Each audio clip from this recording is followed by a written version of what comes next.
Okay, so let's talk about Lisa Rinna. She's been making some comments recently, looking back at her time on Beverly Hills. Right. And a big part of it is her pushing back on the idea she was, like, deliberately trying to ruin people's lives on the show. She says that wasn't it.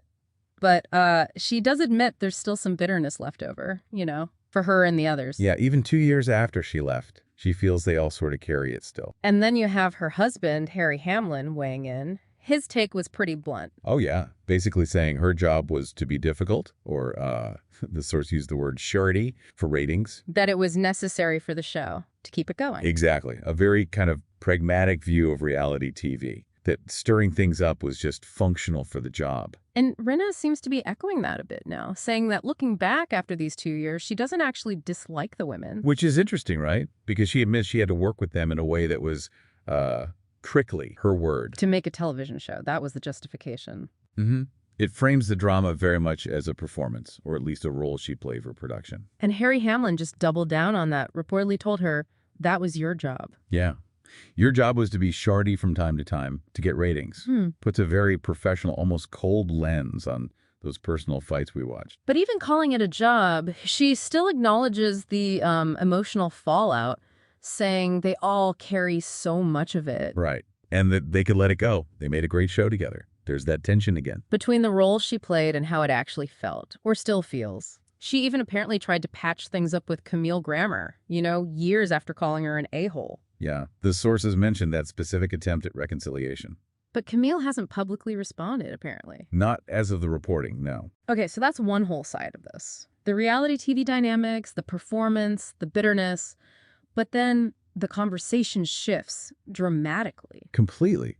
She also opened up about something incredibly personal and, frankly, quite harrowing. Her experience with postpartum depression. After her second daughter, Amelia Hamlin, was born, and she said she didn't even recognize it for what it was at the time. Right. And the details she shared were, well, they were intense. Horrifying hallucinations. That's what she described. Yeah, of killing people. So bad she felt she had to get knives out of the house. Just as a precaution against herself, it sounds like. That's how extreme it was.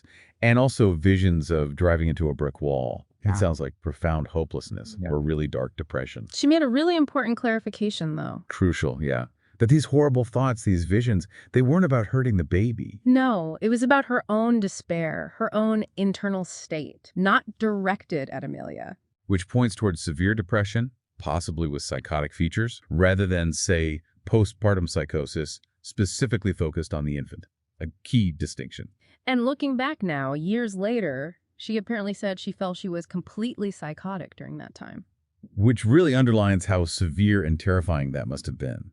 To go through that without fully understanding it then. It's such a stark contrast, isn't it? You have this discussion about strategically being prickly for a TV show. Yeah, navigating the conflicts, the job aspect. And then layered underneath or happening alongside this hidden, incredibly frightening personal battle with severe mental illness. It absolutely complicates how you see her public persona during those years. Yeah. Knowing this was going on behind the scenes, we saw the drama, the argument, and now we know there was this profound private struggle happening too. Makes you really question how much we ever know about public figures, especially on reality TV where things are so curated but also meant to feel real. And how sharing these deeply personal things later can totally reframe how you understand their past actions, their whole narrative. Another hot Bravo tip. This person alleges, I heard from a friend who was with Jessi Solomon at Watch What Happens Live last night that he hooked up with Erika Jayne afterward. Next update we have about, well, a rumor, a hookup rumor, between Erika Jayne from RHOBH and Jessi Solomon from Summer House. Oh, really? That's unexpected. Where did this come from? Apparently, it happened after the NBC Universal upfronts in New York. The first mention was a tip on the Do You podcast. A fan claimed they were with Jessi at Watch What Happens Live and heard about it. Okay, so starting as fan gossip, basically. Pretty much. But then another source supposedly confirmed it to the Bravo and Cocktails Instagram page. They even compared it to that alleged Luann de Lesseps and Joe Bradley thing from a while back. Right, drawing parallels to past unexpected Bravo pairings. Keeps the rumor mill turning. The timing would have been pretty recent. After the upfronts on May 12th, and Jessi was on WWHL on the 14th. So, sometime around then. Okay. And have Erika or Jessi said anything? Nope. Nothing official from either of them. Fan reactions are, all over the place. As expected. Until someone confirms or denies, It just hangs out there as speculation. Kathy Hilton, she's confirmed she won't be back full-time for season 15 of RHOBH. Right. And her reasons seem pretty straightforward. Yeah, she wants flexibility, basically. Yeah. Wants to do other things. She mentioned a QVC event, I think. That flexibility is often why people take that friend of role. Less commitment, less pressure, maybe. And speaking of Beverly Hills, Kathy also talked about Garcelle Beauvais. Said she likes her a lot. Oh, yeah. Garcelle joined back in season 10. Right. Kathy said they actually spoke right after the reunion finished taping, and then they had dinner pretty soon after that. Interesting. Nice to hear there was that connection, especially after what can be, intense reunions. But Kathy seemed genuinely surprised Garcelle decided to leave the show. Really? Why? Well, Kathy was only at the reunion for the last 3 hours, as a friend. So from her viewpoint, she didn't see anything major brewing that would make Garcelle quit. Okay. So she missed a lot of what might have gone down earlier. Makes sense. A lot can happen off camera, too, or just in parts you didn't witness. Yeah. Kathy did mention hearing rumors about Garcelle and Sutton Strack maybe having a falling out. Right. Those rumors were around. But she said she doesn't actually know why Garcelle left, and, she doesn't want to push her for answers. Fair enough. These groups, alliances shift. Things happen behind the scenes. And replacing Garcelle, Kathy thinks that's going to be tough. She feels like everyone who's been on the show brought something different, something unique.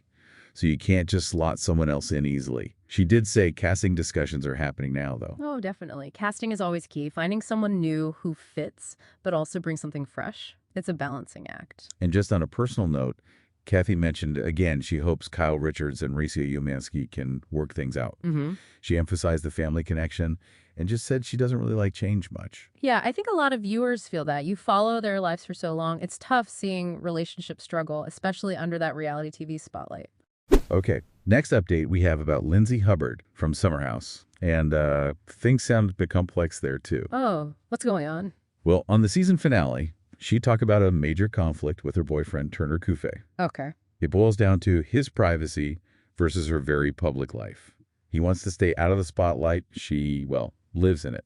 Yeah. It's a big adjustment. Lindsay even admitted that if she hadn't gotten pregnant with their daughter, Gemma, so early on, they might have actually broken up. Wow, that's quite an admission. Suggests she really had to compromise, or maybe they both did. Yeah. She said Turner is by far the most private guy she's ever dated. That's a huge shift for her, considering how much she shares. Definitely. It forces you to adapt, maybe grow in ways you didn't expect. And she reflected on her past relationship with Carl Radke, and how changing her whole life for a partner didn't exactly work out well before. So past experience is definitely coloring how she approaches this one. Learning from history, I guess. Then in a chat with Danielle Oliveira and Kyle Cook, Lindsay seemed like she didn't think her time on Summer House was done. Oh, interesting. Even though Danielle seemed to think otherwise. Right. Danielle had a different take, but Lindsay felt like it wasn't the end for her. That uncertainty must be tough, especially when your life changes so much. Yeah, and she actually talked about an identity crisis in a confessional. Becoming a mom, not knowing about the show's future. She's wondering, how does she make money now? Where does she fit? The whole party house vibe isn't really her life anymore. That's very real. Motherhood changes everything, and when your job is tied to a certain lifestyle, you'd have to figure out what's next. It's a big transition. Next update we have about Jessi Ngatakara. She's from The Secret Lives of Mormon Wives. Right, okay. She's been dealing with questions about her marriage to Jordan Ngatakara, especially with those infidelity rumors swirling.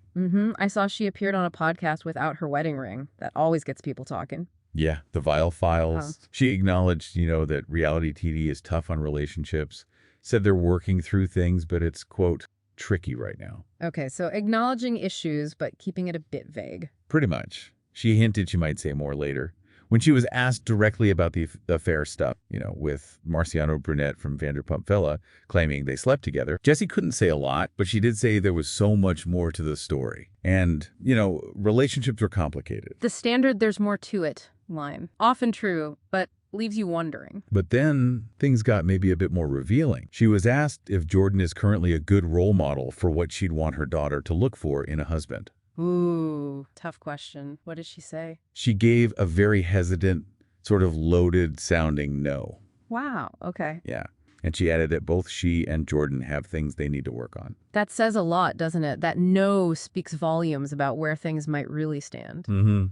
Jessi did say she's ready to take accountability for her part in whatever happened, and she wants to open up a bigger conversation eventually. Okay, so maybe we'll get more details down the line. Taking responsibility as a start. And then she talked about her castmate, Demi Marciano, and the whole Marciano situation involving her too. Right, there were allegations there as well. Jessi claimed there was 100% more to that story that viewers didn't get to see. She implied Demi got a pretty good edit. Ah, the editing defense. Common in reality TV, sometimes valid, sometimes not. She even mentioned some time when other cast members apparently felt Demi's behavior wasn't appropriate. Okay, so throwing some shade towards Demi there. And Jessi thinks Marciano's vague social media post about being uninvited from something, she thinks that was probably about Demi. Interesting. So the drama between Marciano and the Mormon Wives cast might not be over yet. Lots of moving parts there. Next update we have about Nikki Garcia. She shared some quite specific financial details about her divorce from Artem Chigvintsev. Oh, yeah. Like what? On a radio show, she said she had to pay Artem a $200,000 divorce settlement. Wow. Okay. That's a significant amount. Yeah, and she mentioned she was the main earner in the relationship. Apparently, the judge even commented that it was unusual for the woman to pay the man in a divorce and told Nikki she should be proud of her success. And even though she had to pay that money, Nikki said she doesn't feel like she lost in the divorce process. Okay, so maybe she feels like it was a fair outcome overall, or just glad to have it settled? She also explained how child support works, based on a state calculator and income, and that it could change later. Right. Standard procedure for child support. But the main thing she stressed was that she and Artem are co-parenting really well. They're in a great place, she said. And their son, Mateo, is the priority. That's always the most important thing, isn't it? She even said she pays for everything for Mateo, like his activities, dance, t-ball, whatever. Wants his life to feel equal between both homes. That shows a strong commitment to his stability. Nikki also addressed those rumors, the ones claiming she lied about a domestic violence incident that supposedly led to the split. Right, those were serious allegations. She firmly denied lying, said she's been honest, but also takes accountability for, not being perfect herself. Addressing it head on is probably the best approach there. And one last thing from her. Yeah. The judge apparently advised her to get a prenup next time she gets married. Practical advice. Yeah, and Nikki said her view on prenups has definitely changed after going through this. Experience can certainly do that. Changes your perspective on the practicalities. Okay, next update we have about potential brand new Real Housewives city, Rhode Island. RHORI. Ooh, okay. There have been whispers about that. Is there a cast list floating around? There is. A rumored list, anyway. 8 women named. Brianna Latour, Jo Ellen Tiberi, Elizabeth McGraw, Monique Pass, Rosie Woods, Alicia Carmody, Stephanie Costa, and Kelsey Swanson. Wow, 8. That's a decent-sized starting cast. Yeah. Any details on who they are? Yeah, a few tidbits. Brianna's a nurse practitioner, does injectables. Jo Ellen, mom of 3, married to a loan officer. Elizabeth McGraw, former model, related to a Baseball Hall of Famer. Okay, interesting mix already. Monique Pass, married to a retired NFL player, Patrick Pass. Rosie Woods used to be a news anchor, now a GJ host, married to a Frank Sinatra impersonator. A Sinatra impersonator. Okay, that's unique. Alicia Carmody is a hairstylist and mom. Stephanie Costa, another nurse practitioner doing aesthetics, married to a physician's assistant.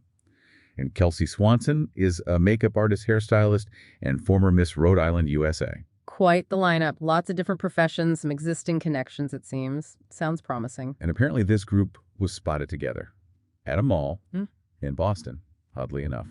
Okay.